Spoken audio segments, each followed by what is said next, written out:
नमस्कार सब भाइयों को। वाहिगुरु जी का खालसा वाहिगुरु जी की फतेह। आज हम डिस्कस करने जा रहे हैं पार्ट फर्स्ट ऑफ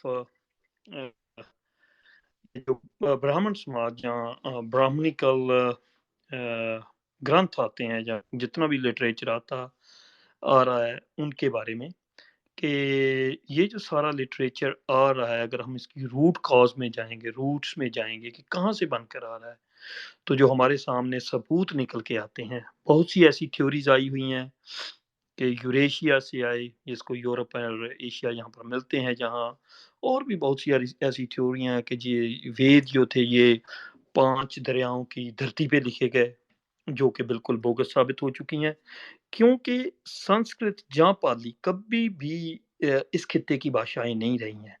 तो जो भी लिटरेचर इन भाषाओं में आया है वो डेफ़िनेटली कहीं बाहर से आया होगा। तो जब हम उसको खोजने निकलते हैं, जब उस पे खोज शुरू करते हैं, तो हमें धीरे-धीरे पता चलेगा सबूतों के तहत ये लिटरेचर, ये जो कुछ भी किताबें हैं, ये कहाँ से आ रही हैं। तो उस पर हमने जो भी खोज की है अब की, उस पर हम कुछ अंश पेश करने जा रहे हैं, जिसको सबूतों के तहत आप खुद भी चेक कर सकते हैं कि ये क्या है, और ये सारे का सारा जो किस्सा है ये कहाँ से शुरू होता है। तो आज हमारा पार्ट 1 है, रिकॉर्डेड लाइन है, इसलिए इस पे हम लोग सिर्फ रिकॉर्ड करने के लिए करेंगे। आप लोग इस दिन की, आज 21 जनवरी है, जनवरी 21 2022 है। आप लोग इस दिन की मेरी ट्वीट्स को चेक करेंगे तो आपको बहुत सारे सबूत मिल जाएंगे।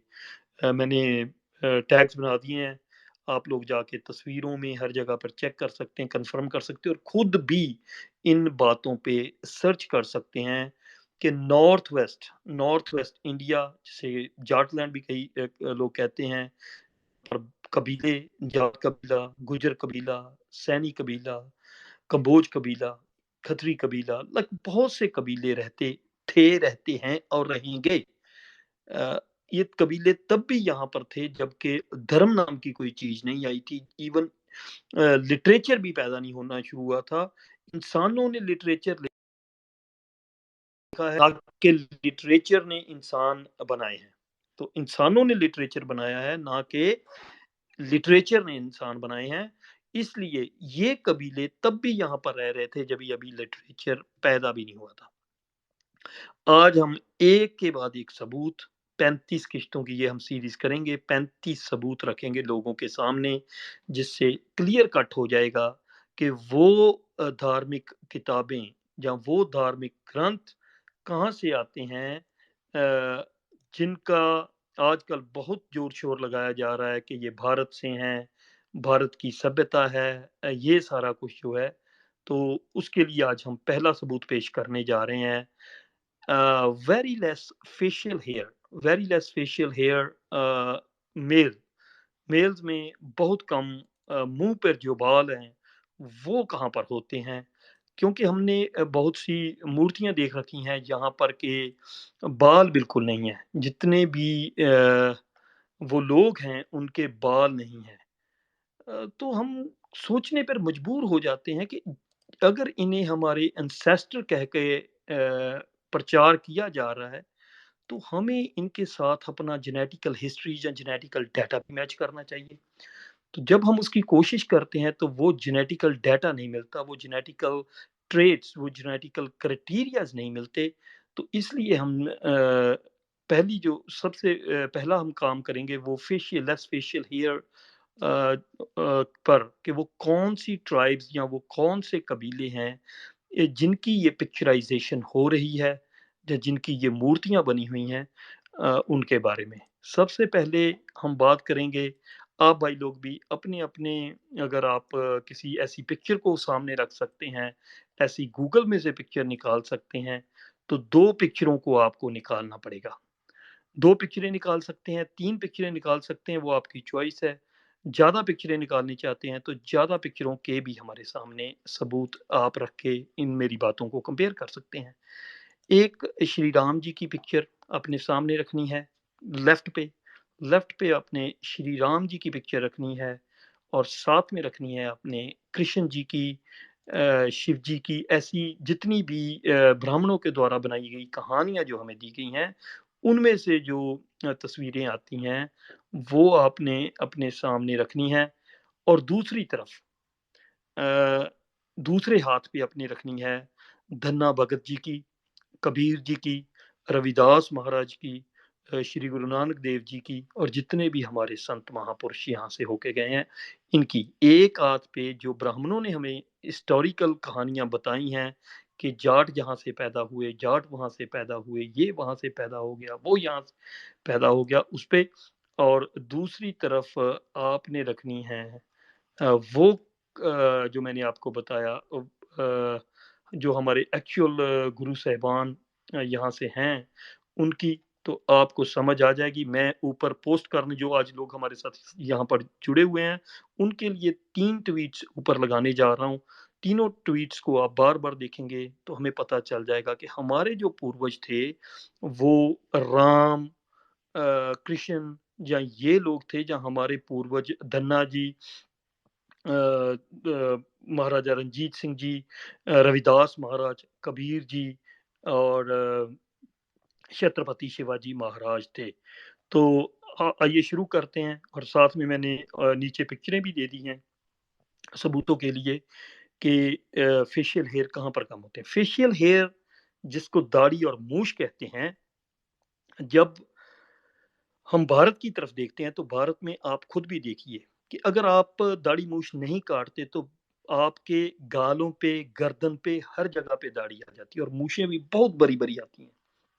महाराज सूरजमल की मूछें तो लोगों ने एग्जाम्पलरी है कि कितनी बड़ी बड़ी थी। अब आपने देखना है कि धन्ना भगत जी की तरफ और अपने चेहरे की तरफ कि क्या हम नेचुरल फॉर्म में ऐसे लगेंगे।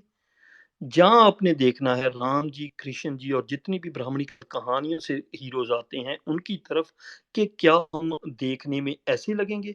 तो आपको क्लियर कट पता चल जाएगा कि हम, हमारे जो पूर्वज थे, वो बहुत बड़ी जेनेटिकली हम लोग यहाँ पर जो ग्रो अप किए हैं, हम कबीलाई लोग, इनके जितने भी पूर्वज थे, उनकी बड़ी बड़ी मूछें और बड़ी बड़ी दाढ़ी हुआ करती थी। तो आप अभी निकालें, मैं आपको टाइम देता हूँ थोड़ा-सा, आप लोग निकालें, पिक्चरें अपने सामने रखें, फिर आपको पता चल जाएगा। मैं सीरीज़ वाइज़ यहाँ से अभी शुरू करने जा रहा हूँ। सबसे पहले हम भगत धन्ना जी और कंपेयर करते हैं राम जी की फ़ोटो को। तो राम जी की जो तस्वीर हमारे सामने आती है, उनके सर पर बड़े-बड़े बाल हैं और मुँह पर एक भी बाल नहीं है। मुँह पर उनके एक भी बाल नहीं है और शरीर पर भी एक बाल नहीं है।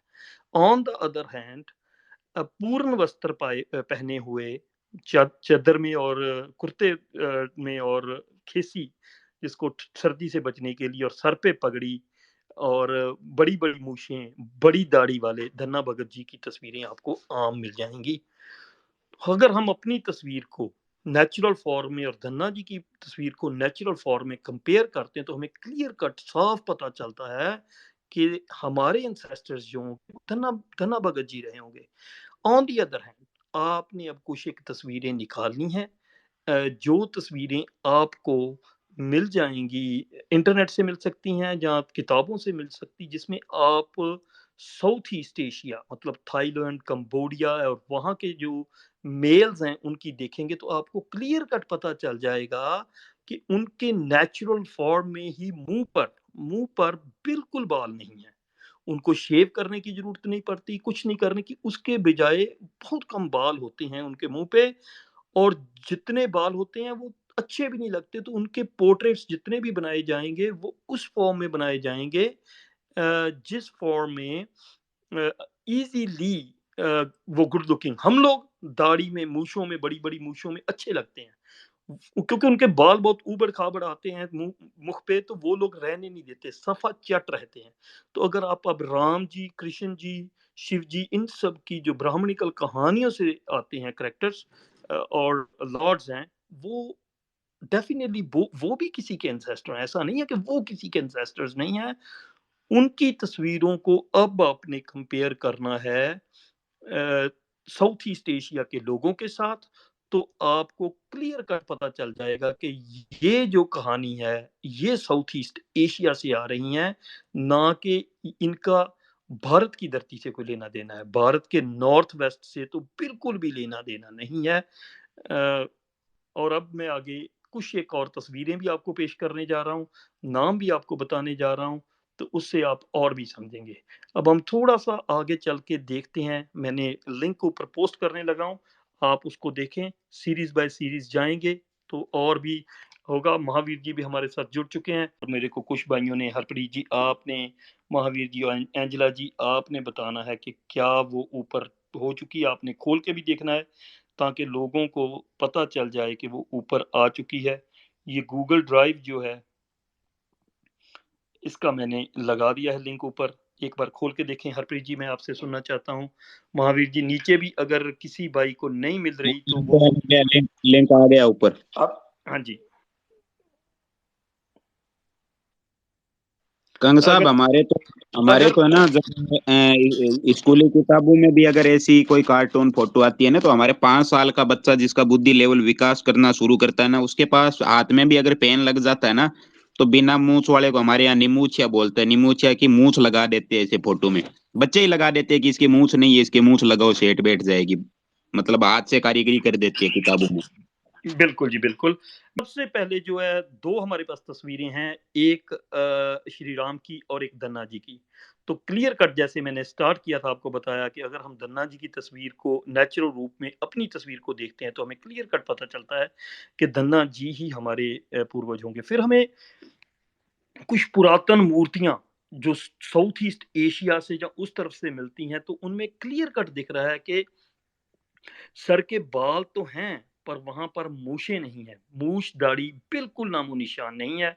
आगे जो तीसरी तस्वीर है, उसमें भी वही है और मैंने इसको स्पेशली इसलिए लगाया कि इवन जो लोग बना रहे थे इनको, उन्होंने जो वानर है, तस्वीर में उसके भी छोटी-छोटी दाढ़ी निकाली है, पर श्री राम जी और उनके भाई लक्ष्मण जी, उनके बिल्कुल भी एक भी बाल नहीं है, मूछ और दाढ़ी का, और शरीर पे भी एक भी बाल नहीं है।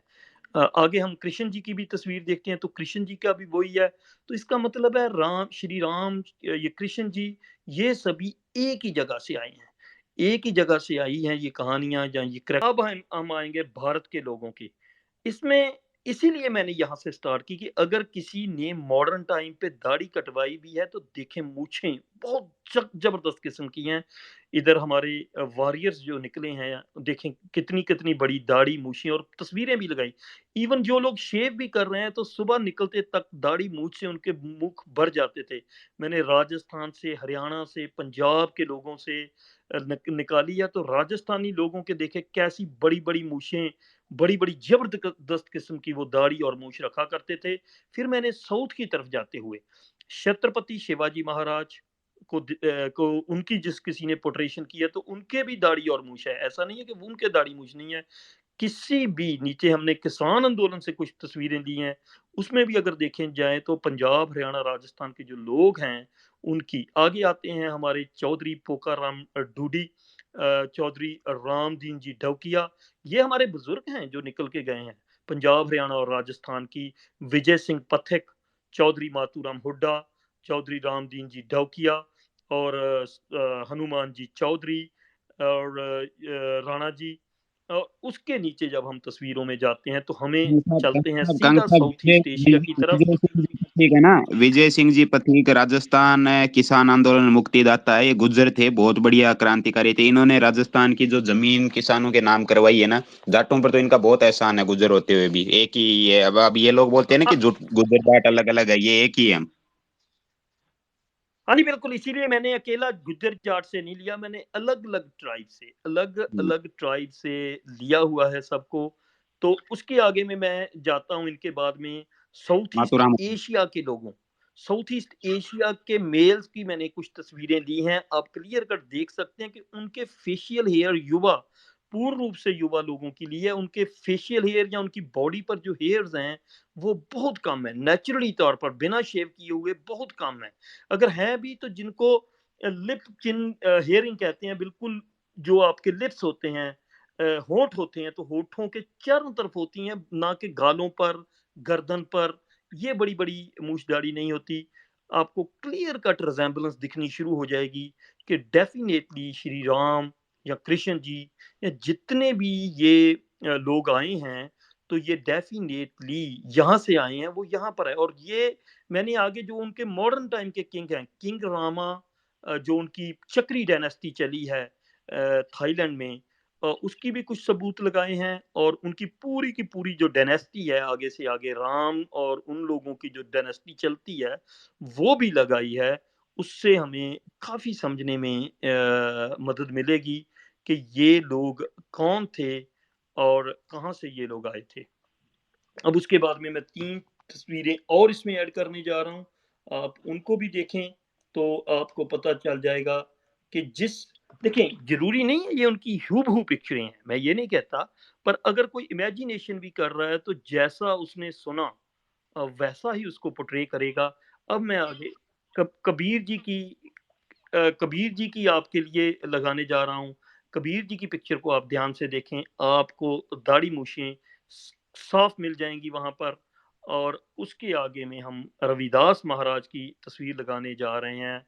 उसमें भी आपको पता चल जाएगा, बालों के सेहत, दाढ़ी-मूछें, धन्ना भगत जी की, सब के सब जितने भी हमारे महापुरुष निकल के गए हैं, उनके दाढ़ी-मूछ भरपूर लेवल पे हुआ करती थी। और इसका कारण है वहाँ की जेनेटिक चेंज। दाढ़ी मूछ का वहाँ पर होना एक बहुत बड़ा सिंबल है कि जितने भी लोग जिनकी पुट्रे हुआ हुआ है कि ये हमारे पूर्वज हैं, पर उनके दाढ़ी मूछ नहीं है, तो बिल्कुल ऐसा हो नहीं सकता। वो इसलिए नहीं हो सकता कि ये एक जेनेटिकल ट्रेट है जो पीढ़ी दर पीढ़ी चलता है। सो इसलिए ये हमारा पहला आज का चैप्टर, जब आज का सबूत था कि जिन लोगों को जबरदस्ती हम कबीलाइयों का पूर्वज घोषित करने की कोशिश की जा रही है, हमारे पूर्वज नहीं थे वो। और इसके लिए मैं फिर से धार्मिक लोगों को बता दूं, धार्मिक आस्था कम या ज्यादा करने के चक्कर में ये जबरदस्ती हम पर थोपने की कोशिश की जा रही है। अगर मोहम्मद, जो कि इस्लाम के बानी हैं, इस्लाम जिनसे बनता है, जो सबसे उनको पैगंबर मानते हैं इस्लाम वाले, तो अगर वो मक्का की तरफ पैदा हुए हैं या मदीना की तरफ कहीं पैदा होते हैं, जहाँ उनका कबीला वहां पर बैठा था, उनको जबरदस्ती अगर हम पंजाब, हरियाणा, राजस्थान में नहीं भी थोपेंगे, तो उससे जो लोग मुसलमान हो चुके हैं या इस्लाम को मानने वाले हैं, वो कम या ज़्यादा नहीं मानेंगे। वो उनकी आस्था कम या ज़्यादा नहीं होगी, उतने ही मुसलमान रहेंगे जितने के उन्हें पता कि जो मोहम्मद है वो मक्का मदीना में पैदा हुआ। पर ये साजिश भारत में क्यों कर रहे हैं कुछ लोग? वो क्यों ज़बरदस्ती पाली और संस्कृत भाषा के साथ-साथ वहाँ के जितना भी लिटरेचर प्लस वहाँ के जितने लोकल हीरोज़ हैं या लो किंग्स हैं या लोकल लोकल गॉड्स हैं, उनको क्यों हमारी धरती पर थोपने की कोशिश कर रही है? ये सवाल आपने खुद से पूछना है। क्योंकि मेरे हिसाब से उसका आंसर ये है कि जैसे अगर हमारा बच्चा या हमारा बुजुर्ग बाहर एक्सीडेंट भी करके आता है, तो एक्सीडेंट करके जब आता है तो हम जानते हैं कि वो गलती करके आया। पर एक फैमिली रिएक्शन, एक नेचुरल ह्यूमन रिएक्शन जो होता है, वो ये होता है कि हम उसके लिए लॉयर करते हैं, उसे बचाने की कोशिश करते हैं, 100 तरह के काम। तो जबरदस्ती कबीलियों के हाथों से एक डिफेंस मैकेनिज्म, ऑटो मैकेनिज्म लगवाने का ये जो कोर्स है, टोटल हिस्ट्री को चेंज किया जाता है, हिस्टोरिकल फैक्ट्स गल दिए जाते हैं, किसान कबीलाइयों की जमीनें हड़पने के लिए ये नकली प्रोपेगेंडा किया जाता है कि वो तो इधर पंजाब में पैदा हो गए थे, वो उधर हरियाणा में चल रहे थे, ये वो। इसे हमें समझना होगा। अगर कोई हिंदू है तो वो हिंदू है, उसे नकली इतिहास ना पढ़ाएं, क्योंकि नकली इतिहास का एक दिन पर्दाफाश होगा, लोग जाग ही जाएंगे। अगर लोग ये कहेंगे कि मोहम्मद लाहौर में पैदा हुआ था, तो ये गलत है बात। वो लाहौर में नहीं पैदा हुआ था, वो जहां पर पैदा हुआ था वहीं पर पैदा हुआ था, और उसको मुस्लिम वैसे ही मानते हैं। यरूशलेम की तरफ जो रहते हैं लोग, जहां पर इब्राहिम, जहां जीसस का जन्म होता है, उससे भारत के लोग कम क्रिश्चियन नहीं हो रहे। ऐसा नहीं है कि वो कम क्रिश्चियन हो रहे हैं या ज़्यादा क्रिश्चियन हो रहे हैं। उनका बिलीफ है कि वो हुआ था और तो हुआ था। अगर हम जीसस को उठा के बॉम्बे में पैदा कर लेंगे तो उससे कुछ फ़ायदा नहीं होगा। उल्टा उसका एक दिन नुकसान होगा। जब लोगों को असलियत समझ में आएगी तो लोग उससे दुखी होंगे, आहत होंगे। तो इसलिए मेरी विनती है अपने भाइयों से स्पेशली कि हमें जाना है कि ये जो प्रॉपर ड्रामा किया जा रहा है हमारे साथ, हमें हमारे साथ क्यों ये झूठ बोला जा रहा है? हमारे पूर्वजों को नकली पूर्वजों से रिप्लेस क्यों किया जा रहा है? अगर हमारी आस्था है उनमें, तो वो आस्था है, जिसकी आस्था है उसकी आस्था है। ये नकली पूर्वज हम क्यों थोपे जा रहे हैं? ये सवाल आपने पूछना है। आपने आपको एक पहला सबूत दिया, ऐसे हमारे पास सीरीज वाइज 35 सबूत हैं जो हम डाटे के साथ रखेंगे। आपने खुद देखना है कि कैसे संस्कृत और पाली जैसी जो बाहरी भाषाएं थी, क्यों उनको जहां पर लगाने की कोशिश की गई, क्यों उनको यहाँ पर स्थापित करने की कोशिश की गई। ट्राइबल लैंड में, कबीलाई लैंड में उनका कोई अस्तित्व नहीं था। ना आज कोई संस्कृत बोल रहा है गांव में, ना पहले बोल रहा था, ना हजारों वर्ष पहले बोल रहा था। तो नेचुरल फॉर्म में पैदा हुई हमारी भाषाएं, जिसमें हरियाणवी है, पंजाबी है, मारवाड़ी है और भी सराइकी बहुत सी भाषाएं हैं। इनको खत्म करने के लिए ऐसे ग्रंथ हम पर थोपने की कोशिश क्यों की गई? अगर किसी को हिंदू बनना है उसमें कोई प्रॉब्लम नहीं, आप तभी भी उतने ही हिंदू रहोगे जितना राम के यूपी या उनके थाईलैंड में पैदा होने से कोई नहीं फर्क कंग जी आपकी पड़ेगा। आवाज कट रही है बीच बीच में से। उनके थाईलैंड में पैदा होने से भी उतने ही आप हिंदू रहोगे। ये आपने देखना है। और एक बात और, अगर आप थोड़ी सी और खोज करेंगे आपको थाईलैंड की तरफ अयोध्या भी मिल जाएगी। लड़ाई को अगर आप प्रॉपरली गिनती मिनती करोगे तो आपको एग्जैक्टली फिगर आउट हो जाएगा कि अयोध्या से वो कहाँ जा सकते हैं, कहाँ पर वो दलदल है जहां पर उन्होंने पत्थर गिराए होंगे। पानी नहीं है, वो दलदल है। और ये कहना कि वहां पर गिलहरी एक बोल रही थी, गिलहरी ने ला के उसमें रेत डाल दी, ये अनसाइंटिफिक बातें अब हमें बंद करनी होंगी। और जो जितने भी हमारे कबीलाई समाज के लोग हैं, जिनमें जाट हैं, गुज्जर हैं, सैनी हैं, कंबोज हैं, लुबाना हैं, खत्री हैं, तरखान हैं, तेली हैं, इनको जागना होगा। जाग के सच पढ़ना होगा और सच कहना होगा और सच सुनना होगा। सच सुनना सबसे ज्यादा जरूरी है क्योंकि हमारे साथ कोई खिलवाड़ कर रहा है। अगर कोई जानबूझ के हमारे बुजुर्गों को, धन्ना भगत जी को, कबीर जी को, रविदास महाराज को, श्री गुरु नानक देव जी को रिप्लेस कर रहा है तो क्यों कर रहा है वो हमें समझना बहुत जरूरी है। Thank you very much. क्योंकि ये रिकॉर्डेड सेशन है, इसको हम अभी इधर खत्म करेंगे थोड़ी देर में हरपी जी की बात कंग सुनने के साहब, बाद, फिर हम हाँ जी, क्वेश्चन आंसर दूसरी तरफ करेंगे। हाँ जी हरपी जी। एक चीज आपको इस सेशन में क्लियर कर देनी चाहिए कि जो दाढ़ी और फेशियल हेयर की हम बात कर रहे हैं, ये थाईलैंड के या साउथ ईस्ट एशिया के जो लोग हैं उधर नहीं होगी, लेकिन बाकी भी तो कई एरियाज होंगे जहां पे ये नहीं होगी, तो ये वहां से भी तो हो सकते हैं। बिल्कुल हरप्रीत जी। ये ईस्टर्न साइड का ट्रेट है। अगर आप मंगोल से लेके नीचे की तरफ जाएं वहां का है, बाकी सब में ज्यादातर है। जैसे हम लोग लगते हैं, अगर हम बिल्कुल अ, लगने लगे जैसे के लोग हैं अफ्रीका के, तो डेफिनेटली क्वेश्चन। पर अगर आप श्री राम या कृष्ण जी की उनकी तस्वीरें सिर्फ देखें तो वो दे डोंट लुक लाइक जमैकन्स। उनके भी बाल कम है, मुंह पर, सर पे भी बाल कम है। तो वो हमने सारा टेस्ट करने के बाद ही आपको रखी है कि वो कहाँ से है। वो हमें ज्यादातर जो सिंबल हैं वो यूरेशिया की तरफ नहीं जाते क्योंकि टर्किश लोगों के बाल हैं मुंह पे। हाँ जी, उत्थे आगे शहर का भी कुछ हैगा जर्मनी है। की, कंग हाँ साहब जी उत्थे शहर का भी कोई डिफरेंस हैगा है? रिकॉर्डिंग फिनिश कर देने तो फिर हम उधर चल के डिस्कस करेंगे लंबी। अगर किसी और को भी डिस्कस करनी है बात तो प्लीज क्वेश्चन आंसर का सेशन अभी हम चलाएंगे। मैं महावीर जी, आपने हैंड रेज किया तो आपका क्विक पॉइंट लेके ही हम इसको बंद कर देंगे क्योंकि हम छोटी रखना चाहते हैं। हाँ जी महावीर जी। मैं ये बोल रहा था कि ये थाईलैंड, कंबोडिया या फिर अपना इसका मलेच मलेच बोलते हैं मलेशिया को, मलेशिया मलेशिया, ये भूटान नेपाल इस साइड से भी हो सकते हैं ना? भूटान का भी जो एरिया, आप भूटान के आसपास का जो एरिया देखोगे जे ऊपर जो उत्तरी और ये जो पड़ता है अपना ये उत्तराखंड से ऊपर की साइड में, वहां पे भी दाढ़ी मूंछ नहीं होती, तो हम इनको चाइनीज भी बोल सकते हैं ना, अगर कल को ये भी सवाल होगा। बिल्कुल लेकिन महावीर चाइनीज जी, जो हम बात कर रहे हैं वो दो अलग ट्राइब्स की बात कर रहे हैं। अगर हमें कोई कंपेयर करेगा चाइनीज पीपल से तो क्लियर कट उसे पता चल जाएगा कि ये दो अलग ट्राइब्स हैं, अलग लोग हैं।